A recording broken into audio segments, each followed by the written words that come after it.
Anda kita ini kodong dituntut untuk skill bintang 5, gaji kaki 5. Itu dia. Tapi kan antek aman juga. Siap. Bagaimana sebenarnya menyelesaikan permasalahan yang pertama bahwa memang seperti apa era yang kita lihat ini kencang sekali digitalisasi teknologinya, sedangkan SDM ini masih banyak sekali yang sekolahnya dilengkapi dengan fasilitas. Ada sekitar 30 unit komputer di situ. Nggak ada yang bisa pakai gitu. Bayangkan itu proyeknya sudah sampai ratusan juta bahkan miliaran, tapi karena tidak adanya SDM yang mumpuni untuk kerjakan itu cuma ketika kita berada dalam kondisi seperti itu, yang realistis saja dalam dunia kerja kita butuhkan skill, bukan ijazah. Karena banyak orang. Nah, langkah apa sih sebenarnya yang harus diperhatikan oleh para pengambil-pengambil kebijakan ini sebaiknya? Iya. Artinya gini, ketika kita tapi ini uang, kenapa diputar untuk jadi bisnis, jadi menghasilkan uang? Bodoh namanya Dina. Yang benar adalah saatnya bilang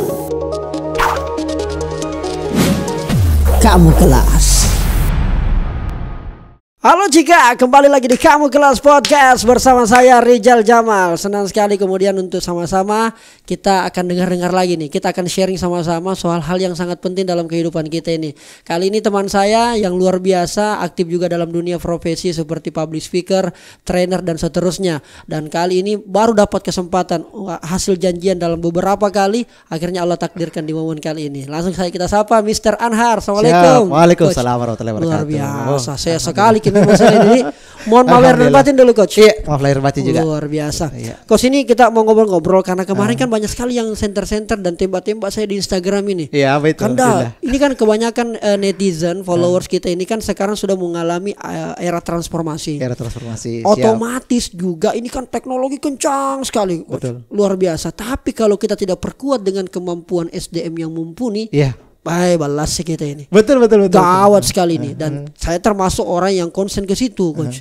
Nah, sebagai orang yang selalu berlalu lintas dalam dunia ini, ya kan, kira-kira itu memang seperti apa era yang kita lihat ini kencang sekali digitalisasi teknologinya, sedangkan SDM ini masih banyak sekali yang bermasalah, tidak mampu menyesuaikan. Betul. Apa yang menyebabkan itu sebenarnya? Siap. Jadi pertama kita bicara fakta dulu. Faktanya, jadi saya itu suka bicara tentang fakta. Dari 200-300an negara yang ada di dunia, Indonesia masih peringkat 160 sampai 190 sebenarnya. Untuk dari segi SDM. SDM ya. Iya, itu dari segi SDM. Nah, itu Indonesia. Terus di Sulawesi sendiri, itu peringkatnya masih di peringkat 15 sampai 20-an lah dari berapa banyak provinsi yang ada di Indonesia. Jadi memang sebenarnya kita harus konsen di SDM ini karena inilah yang akan menjadi mengembangkan usaha kita, negara kita, bahkan bisnis kita. Jadi ini sangat-sangat penting dan itulah yang menjadi konsen kita juga dari kami sendiri pribadi sebagai CEO dari Anhar Foundation. Kita sudah 17 tahun bergerak di bidang pengembangan SDM. Karena kenapa saya bilang ketika kita berhasil membangun manusianya, maka kita akan bisa berhasil membangun keluarganya, ya kan, masyarakatnya, bangsa dan negaranya, insya Allah. Bahkan agamanya. Tapi berbicara faktanya juga ini coach, ada kadang-kadang kalau memang kita sepakat dengan konsep yang disampaikan tadi, pada faktanya tidak semua orang juga mau jor-joran membangun manusia SDM-nya. Taruhlah kita berbicara pemerintah misalnya, ya kan, orang kan lebih suka main ke fisik. Pembangunan fisik jalan. Yang dilihat. Saya pernah dibisiki oleh berbagai macam teman-teman kita punya kanda-kanda di dalam dunia politik. Jal, orang akan jauh lebih percaya dibanding apa yang nalihat. Dibanding apa yang dia dengar. Betul. Karena itu kenapa kita banyak kemudian melihat pembangunan kan jalan tol di mana-mana. Iya kan? Dibangun sedemikian rupa tapi manusianya. Kenapa maksudnya bukan kenapa tapi faktanya demikian, Coach. Nah, langkah apa sih sebenarnya yang harus diperhatikan oleh para pengambil-pengambil kebijakan ini sebaiknya? Iya. Artinya gini, ketika kita fokus kepada pembangunan fisik dan lupa untuk membangun manusianya, apa yang terjadi? Manusianya akan merusak pembangunan yang telah kita bangun. Itu toseng, iya. Ya kan, banyaknya demonstrasi, kemudian terbengkalainya bangunan-bangunan. Ada kan saya pernah jalan-jalan ke daerah, misalnya saya sebut Pindrang aja. Misalnya sekolahnya dilengkapi dengan fasilitas. Ada sekitar 30 unit komputer di situ. Nggak ada yang bisa pakai gitu. Bayangkan itu proyeknya sudah sampai ratusan juta bahkan miliaran, tapi karena tidak adanya SDM yang mumpuni untuk kerjakan itu cuma sebagian kecil saja. Apatah lagi misalnya kalau kita masuk ke proyek-proyek yang jauh lebih besar, betapa banyak bangunan-bangunan yang sudah dibangun sampai stadion, rumah sakit, bandara sekalipun itu kalau SDM-nya tidak berkualitas gimana? Siapa yang akan mengerjakan itu? Meskipun SDM ini merupakan sesuatu yang mungkin tidak kelihatan abstrak, tetapi sesungguhnya kita biasa bicara dalam dunia hipnosis, yang tidak tampak itu jauh lebih besar efek dan pengaruhnya ketimbang yang tampak. Kita sebut dengan fenomena iceberg. Ya.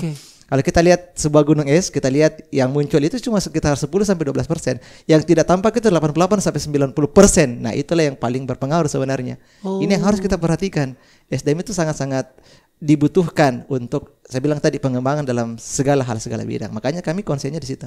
Makanya konsennya di sini kurang lebih 17 tahun. 17 Tapi tahun tadi ada yang menarik yang kita sampaikan di situ. Misalnya banyak beberapa daerah sudah punya A, B, C dan D, bangunan-bangunan. Tadi kita sebutkan contohnya SDM stadion misalnya. Oh, itu terkecuali untuk di Makassar. Oh, enggak juga Selatan. Itu justru SDM-nya ada. SDM-nya ada. Tapi tidak ada stadionnya. Gitu. Contoh sederhana saja itu. Contoh saja itu. Contoh saja, iya. Artinya mungkin di tempat lain tidak ada Citawe begitu. Iya, tidak ada juga. Semoga tidak. Sebenarnya diikuti di tempat yang lain ya. Jadi misalnya gini, alhamdulillah 2006 sampai 2011 saya pernah dapatkan beasiswa. Beasiswanya itu ada dalam bentuk pertukaran, ada juga dalam bentuk belajar dan juga beasiswa kerja. Ada bahkan pertukaran guru di 4 negara, Dinda. Di Singapura, Inggris, Skotlandia sama Australia. Dan semua negara-negara itu beda hal yang bisa saya pelajari. Contoh misalnya kalau kita bilang SDM di Singapura itu seperti apa sih? Mereka itu termasuk orang yang sangat-sangat care namanya antri. Bahkan lebih penting kayak pelajaran kita ngantri ketimbang kita belajar jago matematika, bahasa Inggris, bahasa Inggris. Gak penting-penting amat. Ketimbang dia harus belajar antri. Itu misalnya di daerah misalnya di negara Singapura. Kita tidak boleh buang sampah sembarangan kan? Kita tidak boleh sekadar meludah, buang permen karet. Kita tidak boleh petik-petik daun, itu didenda. Nah, itu misalnya saya pelajari dari Singapura. Terus di Inggris, apa yang saya bisa pelajari di situ adalah minat bacanya di situ orang negara di sana memang tinggi sekali. Meskipun mereka punya digital library ya, misalnya, perpustakaan digital, tapi pada kenyataannya adalah minat bacanya sangat-sangat tinggi sekali. Malah daya kita orang Indonesia yang 80% buku di rumah kita tidak pernah selesai kita baca. Ya, kecuali Dinda ini saya rasa membaca yang luar biasa ini.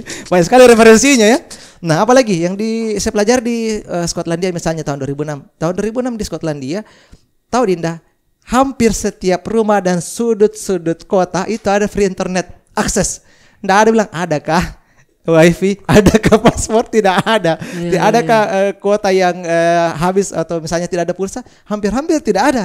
Karena kenapa di situ wifi-nya, internetnya gratis, maka perkembangan pengetahuannya pasti lebih cepat meningkat. Nah, kalau yang saya pelajari dari Australia misalnya adalah bagaimana mereka memanfaatkan teknologi.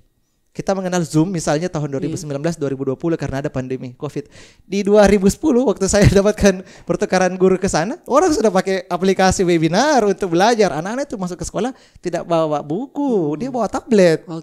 Nah, itulah yang membuat negara mereka berkembang. Jadi kalau sebenarnya kalau ada yang bertanya sama saya, yang mana cerdas, orang Indonesia atau orang luar negeri? Sebenarnya orang Indonesia bisa jauh lebih cerdas daripada orang luar negeri. Ini berdasarkan riset kecil-kecilan saya waktu saya dapatkan beasiswa. Peluang lebih cerdasnya besar. Karena kenapa? Yang pertama, karena orang Indonesia terbiasa dengan perbedaan suku, agama, ras dan budaya. Orang Makassar dipindahkan ke Jawa, 5 bulan bisa bahasa Jawa. Betul apa tidak? Betul. Dipindahkan ke Papua, 5 bulan bisa bahasa Papua. Dan dipindahkan ke Aceh bisa bahasa Aceh, betul? Uniknya bahasa Jawa, Papua dan Aceh tidak tercampur-campur dalam otaknya. Artinya memang cerdas sebenarnya orang Indonesia. Gimana? Coba tanya orang Inggris. Orang Inggris dibawa ke Indonesia 2 tahun belum tentu bisa bahasa Indonesia.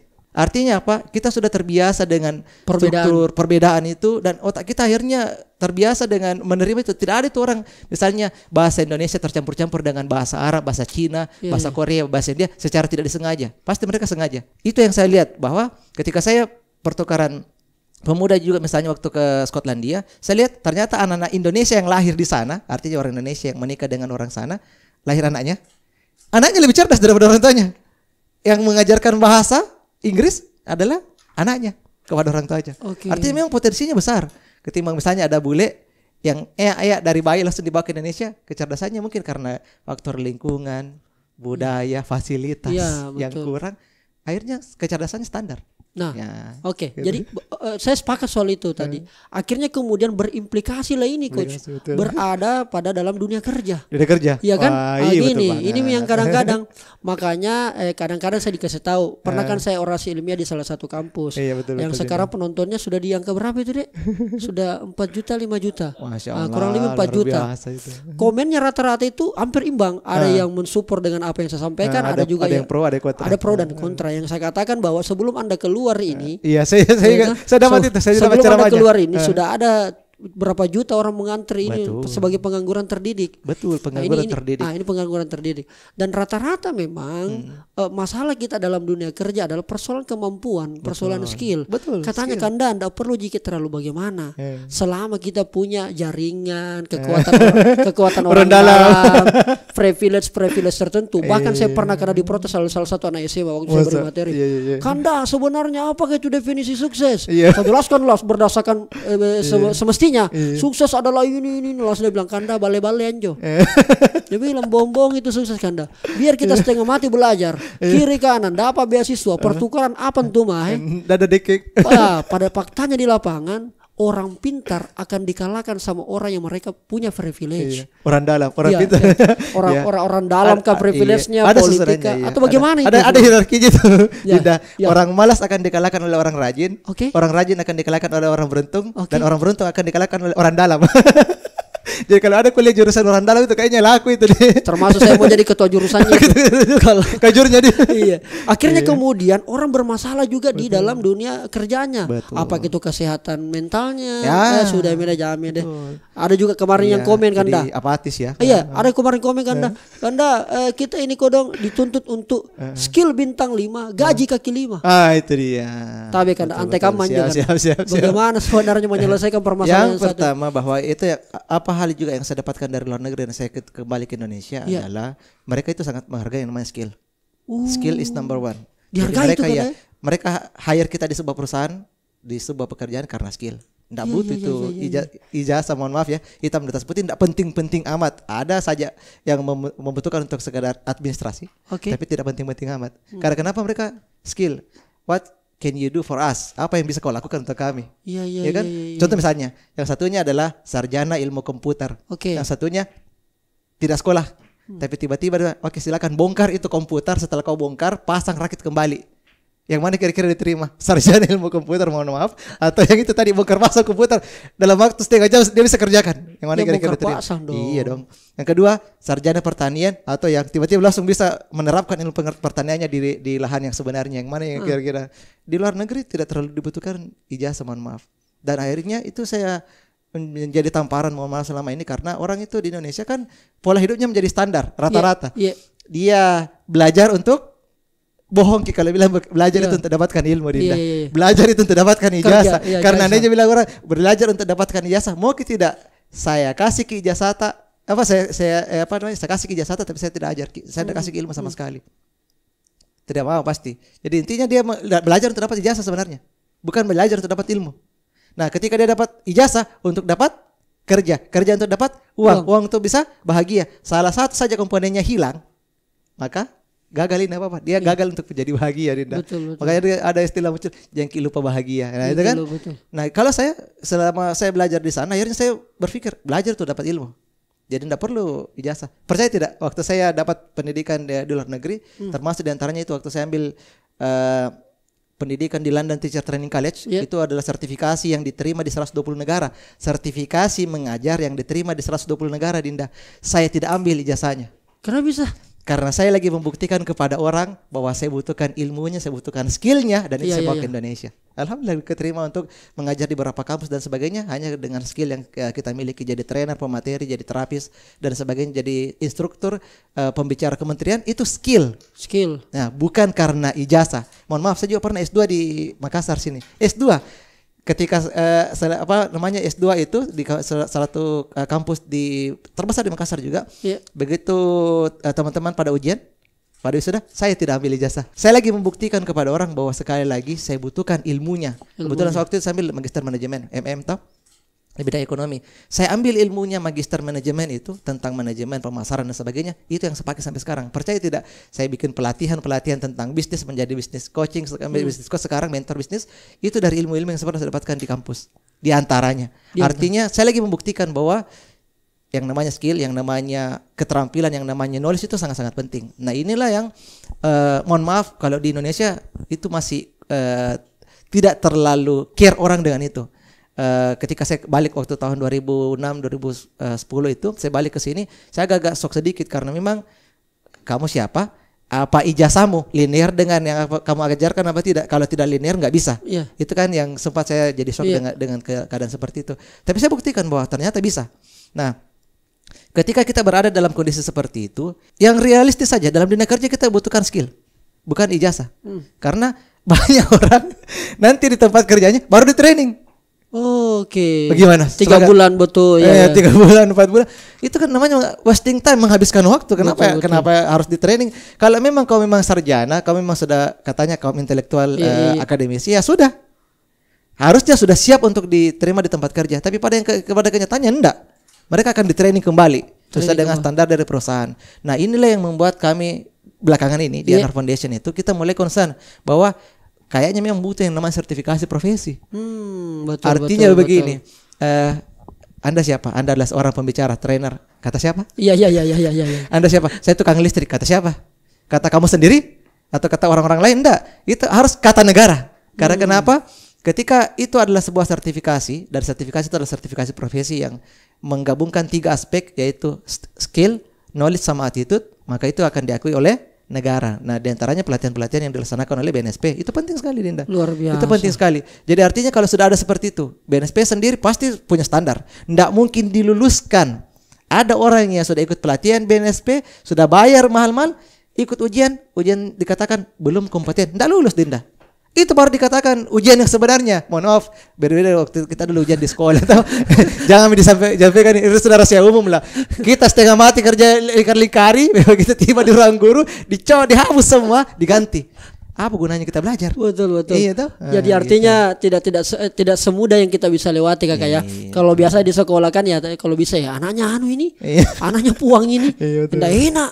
Pas dikasih. Tapi kalau BNSP tidak bisa. Tidak bisa disogok. Tidak bisa. Tidak ada bilang kau anaknya siapa, urusanmu. Dan menjadi sebuah kebanggaan karena saya pernah ikut sertifikasi BNSP bersama dengan beliau, sama-sama jebolannya, alumninya. Dan alhamdulillah terpakai jika tadi. Terpakai banget. Alhamdulillah dari situ saya pernah di antaranya saya gunakan itu untuk sertifikasi waktu persyaratan misalnya menjadi trainer prakerja. Itu kan termasuk yang banyak sekali orang daftarkan menjadi trainer di situ karena mohon maaf. Tidak bisa dipungkiri memang budgetnya besar. Itu kan proyeknya sampai miliar sampai triliunan bahkan. Untuk satu lembaga saja untuk yang menjadi pengelola itu bisa dapatkan miliaran dari situ. Jadi orang buru-buru untuk menjadi trainer, menjadi instruktur di situ. Nah, salah satu persyaratannya dia harus punya sertifikasi BNSP. Ya, bos. Itu dia masalahnya. Jadi, kalau ada sertifikasinya, insya Allah bukan kaleng-kaleng. Artinya sudah punya lulus ujian lah kira-kira. Ibaratnya gitu. Dia punya SIM. Betul. Jadi kalau dia tidak ada SIM, tak khawatir untuk bawa ke mobil. Betul. Tapi kalau ada mobil tidak ada SIM, tak masih domba-domba ke kemana-mana. Tapi saya ini tadi yang kita sampaikan bahwa dengan kondisi realita yang ada ini kan adanya sebenarnya link and match antara pendidikan dan dengan dunia kerja. Anggaplah misalnya kita sampaikan tadi berdasarkan pengalaman di beberapa negara bahwa tidak terlalu dibutuhkan ijazah. Bukan berarti sangat tidak dibutuhkan, tidak terlalu dibutuhkan. Saya khawatir karena dengan statement seperti ini banyak yang protes. Bagus. Protesnya adalah kalau begitu jangan bisa sekolah pada ini, jangan pergi kuliah dan sebagainya. Nah, bagaimana kalau ada yang komen seperti itu kan?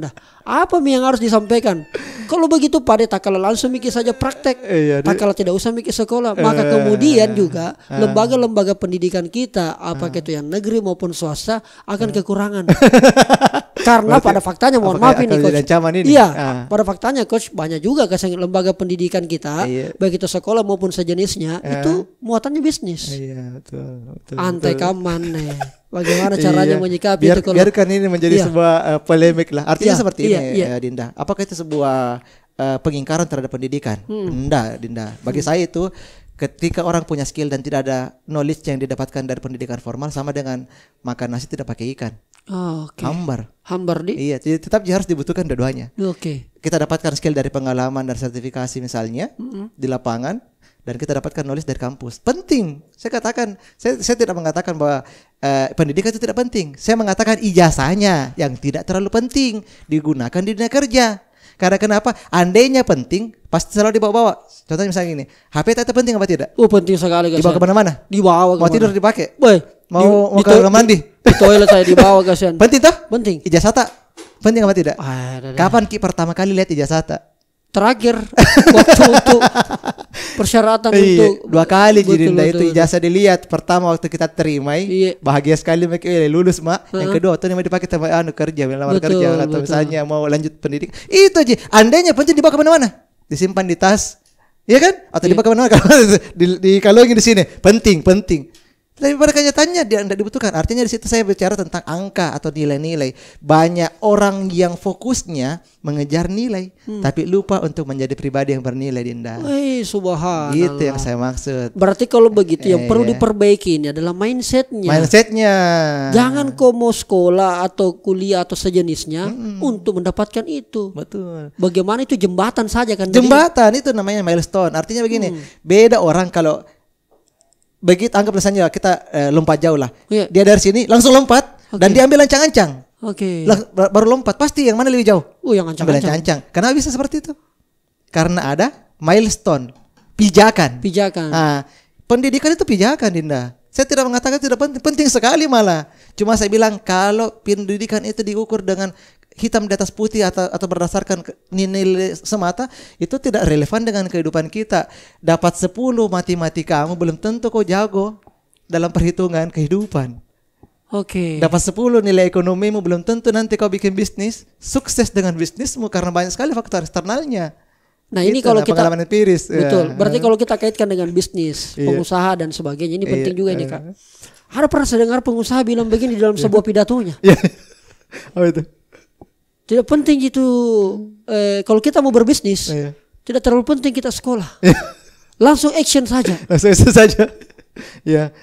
Bagaimana itu kan? Tapi bahannya untuk action dari mana? Dia mau dapatkan knowledge-nya, dia mau dapatkan referensi, dia mau dapatkan teori, dia mau dapatkan untuk dikembangkan dari mana dong? Kalau bukan dari pendidikan. Dia bilang, langsung saja pengalaman, buktinya saya ini bisa jadi pengusaha besar, omset sekian miliaran. Saya tidak ada sekolahku. Iya, tapi dia punya proses yang panjang, Dinda. Tapi kalau kita lihat pendidikan jadi shortcut. Shortcut sering, betul. Iya kan? Begini ceritanya. Pendidikan kita apa sih kita dapatkan dari pendidikan adalah intisari pengalamannya orang-orang sukses. Yang dibukukan, yang kita baca dalam bentuk buku modul dan sebagainya, itu sebenarnya intisari pengalamannya orang. Karena kenapa? Tidak cukup waktu tak untuk merasakan semua pengalamannya orang. Diintisarikan dalam bentuk buku pelajaran yang kita baca, artikel-artikel, kita studi kasus dan sebagainya, itu diintisarikan di situ. Kalau saya mau seperti dia, pasti lama sekali waktuku. Tapi kalau saya baca shortcutnya, antekama begini ternyata caranya. Sudah. Gampang. Jadi jauh lebih efisien sebenarnya. Iya, mengefektifkan waktu, Dinda. Lebih mengarah ke situ. Jadi sekali lagi saya tidak mengatakan sekolah itu tidak penting. Saya mengatakan pendidikan itu penting. Yang tidak penting itu adalah ketika kita menempatkan ijazah adalah patokan standar orang itu bernilai. Itu saya tidak sepakat. Baik. Iya, makanya saya tidak pernah ambil ijazah saya S2, saya tidak ambil ijazah saya di luar negeri, dan anak saya sudah kelas 3 menuju kelas 4, saya tidak pernah ambilkan rapornya. Kenapa? Saya bilang saya tidak mau anak saya tertekan. Mohon maaf, Dinda, dari kelas 5 SD, SMP, SMA, kuliah, S1, S2, saya selalu ranking 1. Tapi apa yang terjadi? Ketika pertama kali saya menerima ranking 1 di sini, stres, pulang ke rumah, depresi. Apa yang membuat saya jadi tegang? Karena saya bilang, bagaimana caraku mempertahankan? Iya kan? Kalau kita ranking 10, ranking 20, ranking 30 aman-aman saja bisa kita angkat kaki. Tapi kalau ranking 1 tidak ada cara yang lain kecuali turun atau bertahan. Mentok milih barang. Jadi saya setiap kali orang terima rapor, orang bahagia makan nasi kuning kalau kita dulu acara makan kalau saya stres. Dan bertahun-tahun, Dinda, dan saya tidak mau terjadi sama anak saya. Saya bilang Kak, jangan pentingkan itu nilai, nak. Itu kita dapat 5 di situ misalnya nilai tak belum tentu itu di dalam kehidupannya itu kita seperti itu. Jadi saya tidak pernah ambil rapornya sampai sekarang. Saya lagi membuktikan sama anak saya, jadilah pribadi yang bernilai tanpa mengejar nilai. Iya, apalagi memang tren kehidupan ke depan itu demikian Kakak. Dengan era teknologi yang semakin mudah kita akses, itu enak sekali. Makanya saya sampaikan kadang-kadang sama mahasiswaku, Cika, Dinda, kalau kau mau ji pintar, sudah Mila, kita bertanya sama guru besar kita adalah Google. Woi, itu ndak kalau guru besar itu Pak. Ahlinya di situ Pak. Tanya mikir guru besar kalau mau jadi pintar. Betul. Tapi apa fungsinya dosen? Apa fungsinya kita mengajar ini? Ya tentu mendapatkan value. Karena Google tidak bisa memberikan value. Betul. Hanya menjadi guru besar Pak. Memberikan semua apa yang kita tanyakan. Kan kira sederhananya begitu kan betul. Dalam konteks bisnis kan dalam konteks bisnis ternyata juga banyak orang yang berapa kali kasih bangun bisnis punya Kanda kalau kita bangun bisnis butuh modal besar. Ada modalnya. Sampai ada yang kemudian jutaan, puluhan juta sampai ratusan miliaran. Pada faktanya ternyata bermasalah. Kan kemarin saya waktu ikut memberikan pelatihan kan ketika saya berikan waktunya bertanya. Semua rata-rata pertanyaannya kendala saya di bisnis itu tidak punya modal. Akhirnya, terus ada modal karena bantuan kementerian lah, apalah segala macam bantuan pemerintah. Ternyata pada faktanya tidak jalan bisnisnya kan. Para saudara kasih. Apa yang bermasalah di situ? Masalah kita jawab ke sini masalahnya. Itu masalahnya dalam konteks bisnis ini. Sedikit bagaimana kita berpikir ya. Kita punya uang katanya dijadikan modal usaha. Akhirnya bikin bisnis. Untuk menghasilkan uang. Saya ulang sekali lagi ya. Punya uang jadikan modal bikin bisnis untuk menghasilkan uang sebagai profit. Bodoh namanya Dina. Maaf kalau bahasa saya vulgar sekali. Bodoh namanya. Karena uang untuk menghasilkan uang. Andainya kalau tadi uangmu kau gunakan untuk berfoya-foya, santai-santai, jalan-jalan, berbagi, lebih sedekah, umrah, terasa. Tapi ini uang, kenapa diputar untuk jadikan bisnis, jadi menghasilkan uang? Bodoh namanya Dina. Yang benar adalah nol, empty, kosong, tanpa modal. Modal kita disclaimer bahwa uang. Nggak menghabiskan uang. Ya, bikin usaha untuk menghasilkan uang, itu namanya cerdas. Karena betapa banyak usaha-usaha itu sebenarnya dimulai dari tidak pakai modal, tapi uang tidak pakai modal uang, tapi dia dari segi jaringan. Kita misalnya punya skill dan sebagainya. Contoh misalnya adik saya, Mr. Raja. Mr. Raja itu dia pernah bikin usaha konveksi tanpa mengeluarkan uang sepeser pun. Caranya apa? Dia datangi sekolah-sekolah kan kalau tahun ajaran baru itu orang akan bikin baju sekolah baju olahraga dan baju pramuka misalnya. Dia datangi ada sekitar 30 sekolah binaannya misalnya di daerah Sinjai. Dia datangi semua bikin baju seragam pramuka dan juga seragam olahraga. Bisa. Tapi begini Pak, jangan bayar dulu. Dia bicara sama kepala sekolahnya. Bayangkan gini, jangan bayar dulu. Apa aja Pak Dinda? Saja saya butuhkan kwitansi bahwa kita dari sekolah ini memesankan jumlah baju sekian. Stempel, tanda tangan, selesai. Itu saja Dinda. Gampang gitu, tidak ada keluaruan toh. Iya, Mami itu. Begitu diambil kertasnya, kwitansinya, nota pemesanannya, dia datangi para usaha-usaha konveksi. Percetakannya. Assalamualaikum Bu. Waalaikumsalam. Ini pemesananku ini 800 seragam. Mau kerja sama saya? Ada ini jelas ini, ada stempelnya, ada tanda tangannya. Mau kerja sama saya? Bisa aja. Bagaimana caranya? Adalah kita bikinkan baju. Nanti kalau sudah jadi, baru saya bayar Ki. Untungnya dari mana? Dia dapatkan selisih dari pengusaha konveksi dengan pihak sekolah. Lunas, dapat untung. Itu namanya bisnis. Karena dari nol. Dari segi modal. Nanti kalau sudah terkumpul, baru kita membangun lagi, putar lagi. Baru dikatakan kerja yang cerdas. Jadi sebenarnya kalau ada mengatakan, saya bagaimana cara aku ini, tidak ada. Sebenarnya bukan bermasalah di modalnya, tapi mentalnya, mindsetnya bermasalah. Karena kalau mindset bermasalah, semuanya bermasalah. Contoh misalnya, kawan, jual koin air di kampung. Tidak bisa orang beli di kampung itu bos kalau di kampung, tidak cukup cuannya. Kalau gitu jual di kota. Kalau di kota orang udah cocok air mahal. Kalau yang begitu murahan itu bos. Kau jual lebih mahal. Mahal nggak bisa lah aku. Lagi ekonomi sekarang. Sampai ekonomi. Wah ini Cina ini sampai Cina dibahas. Luar biasa alasannya. Kalau jual dengan harga murah. Kalau murah nanti bilang orang nggak dipercaya. Jadi sebenarnya bermasalah siapa? Bukan produknya, bukan usahanya, bukan bisnisnya. Mindsetnya bermasalah, mentalnya bermasalah. Nah, jadi biar kita apai. Jadi saya termasuk orang yang konsen dengan mindset. Jadi SDM itu adalah pengembangan yang kita kerjakan selama 17 tahun. Tapi kalau lebih dispesifikan lagi, saya lebih mengarah ke mindset. Kalau kita mindsetnya bagus, insya Allah aman semua. Tapi kalau mindset bermasalah, biar kita kasih modal ratusan juta, kita kasih miliaran habis. Kita kasih strategi, kita kasih metode, kita kasih ceramah, kita kasih motivasi, kita rukia dia. Kita rukia tempat usahanya, belum tentu itu akan bisa sukses kalau mindsetnya bermasalah. Tapi kalau mindsetnya benar, tidak dikasih modal pun dia akan jalan. Gas kami, gitu. Kalau ada baik gas kami. Itulah kenapa pentingnya kesang ikut pelatihan. Bukan bilang bakar uang, investasi leher ke atas itu. Betul. Luar biasa. Karena kenapa? Kita itu mendapatkan intisari pengalaman orang yang bertahun-tahun pernah gagal berkali-kali.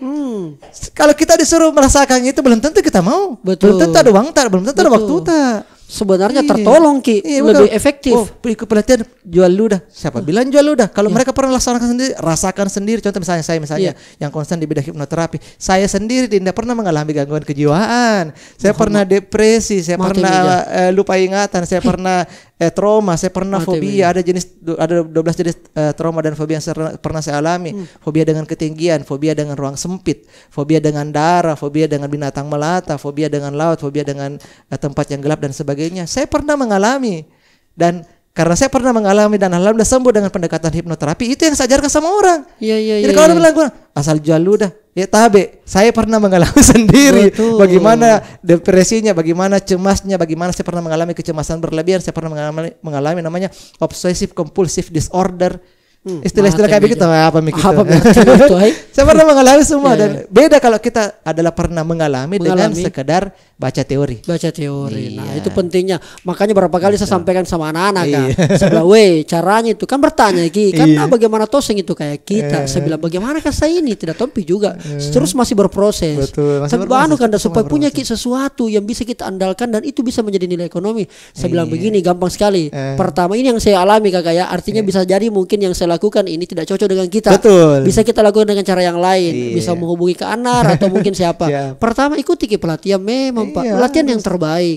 Yang kedua belajar langsung sama orangnya.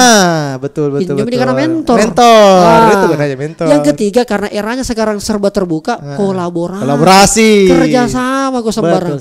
Kira-kira begitu kan Dato? Banget karena begini saya pribadi nih.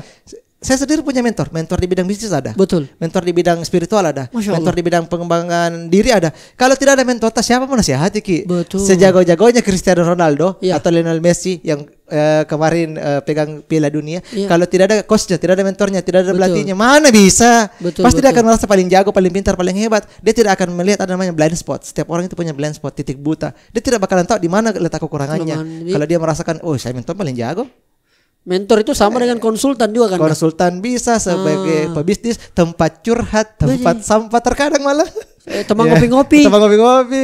Tempat konsultasi. Banyak mentorku saya itu karena banyak sekali saya aja orang ngopi-ngopi ini.